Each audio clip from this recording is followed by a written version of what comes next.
Olá, gente. Hoje, Dia dos Pais, então quero começar aqui esse nosso papo mandando um beijo para o meu pai Antônio Carlos. Acho que ele está assistindo a gente agora. Pai super amigo, meu melhor amigo, meu exemplo.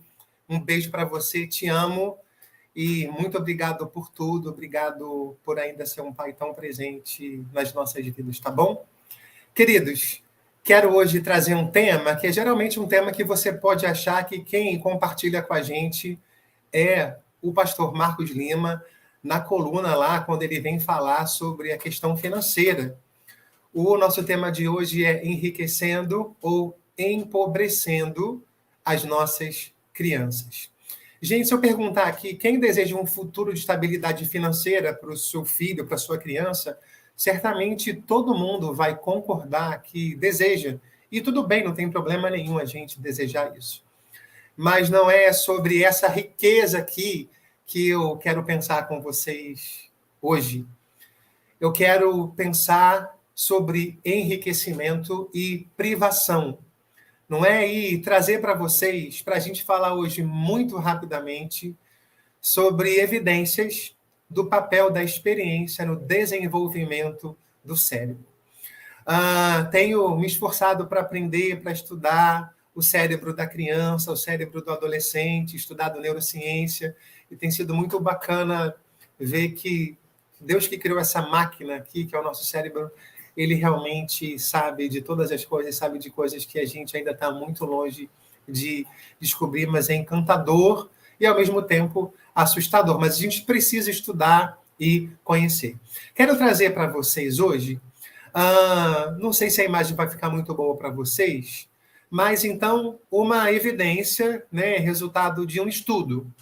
A gente vai ver aqui, olha, 3 tipos de ambiente, né? Porque a gente está falando, então, sobre um ambiente que pode ser enriquecido e um ambiente onde a gente pode privar alguém de alguma coisa. Claro que experiências são feitas com animais, experiências não podem ser feitas, não devem ser feitas, a não ser quando é com placebo, alguma coisa que não vai gerar nenhum dano com crianças, né? Imagina que agressão, humanos, enfim.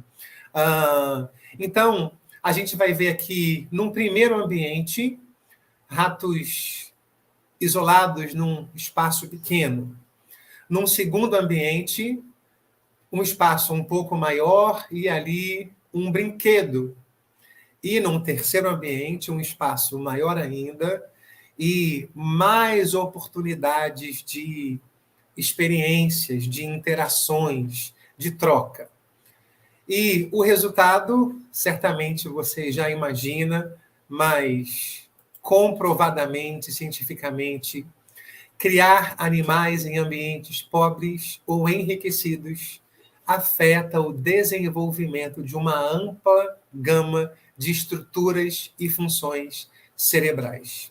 Ou seja, enriquecer o ambiente ou privar uma criança de alguma experiência que ela possa viver afeta as conexões cerebrais.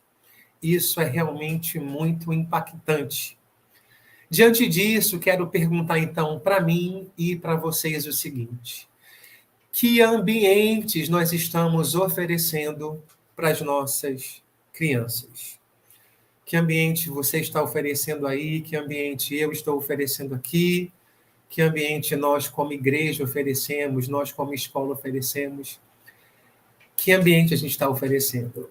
E eu confesso que, diante dessa pergunta, acho que a gente pode ter 2 comportamentos extremos. O primeiro é a gente olhar para a nossa realidade e falar assim, que pena que eu não posso oferecer isso que tantas outras famílias podem oferecer. De fato, o nosso país é um país injusto, onde algumas crianças têm mais oportunidades de viver situações que vão enriquecer as suas vidas mais do que muitas outras.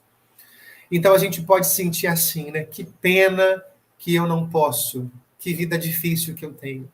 Ou então, a gente pode pensar o seguinte: o que é que eu, dentro daquilo que eu posso tornar possível para enriquecer o ambiente da minha criança. Eu queria, então, pensar com você que é sobre esse olhar que a gente deve olhar. É claro que a gente, enquanto pai, enquanto mãe, enquanto cuidador, a gente às vezes precisa trabalhar mais, se esforçar mais para ganhar mais dinheiro e oferecer mais coisas, mas há coisas que independem da nossa situação financeira, que são possíveis da gente fazer dentro da nossa realidade.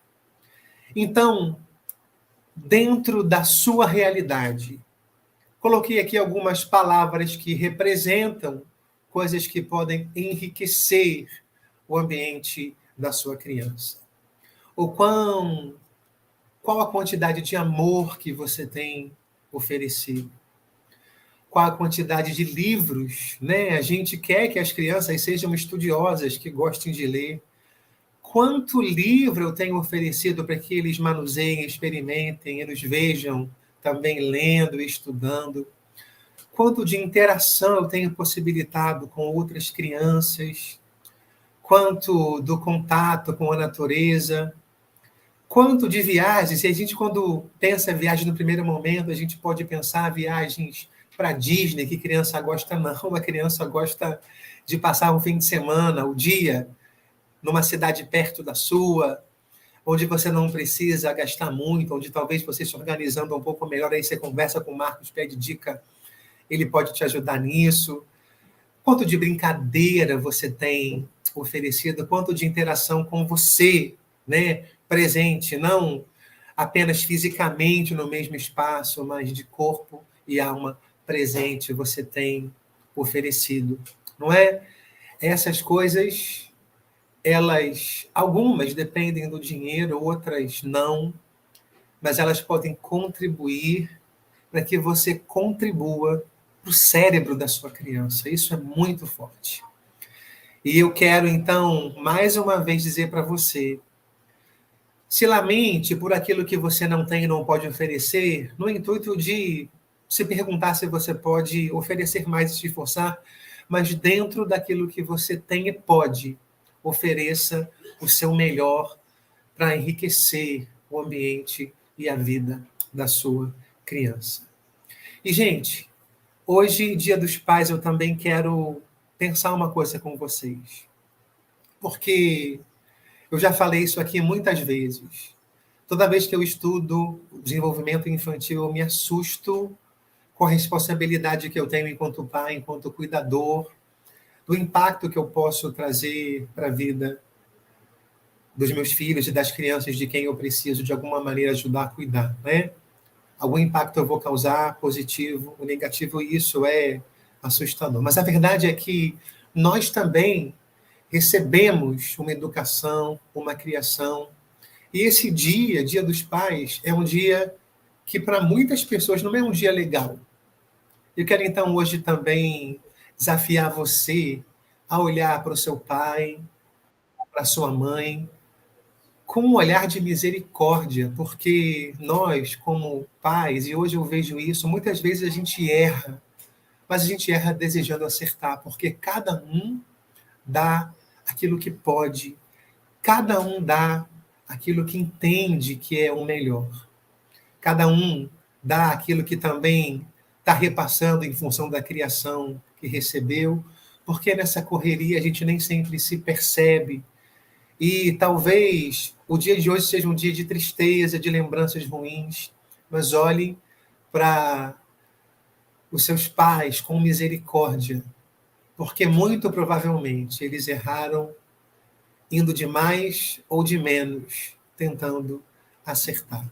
Se você precisa liberar perdão, que Deus te ajude nisso, que Deus te conceda esse milagre, porque para mim o perdão, ele é milagre. Se você precisa de ajuda, busque ajuda, porque é a ferida do coração que a gente precisa de ajuda para tratar. Eu tenho a alegria e a bênção de ter um pai que é o meu melhor amigo, mas talvez essa não seja a sua realidade. Mas olhe com misericórdia e peça ajuda. Vamos então enriquecer o ambiente, mudar a nossa história, que não é fácil, mas que você faça o seu melhor para contribuir com conexões cerebrais e fazer da sua criança um adulto mais saudável quando ele crescer. Um beijo para vocês, um beijo, papais, fiquem com Deus e até a próxima.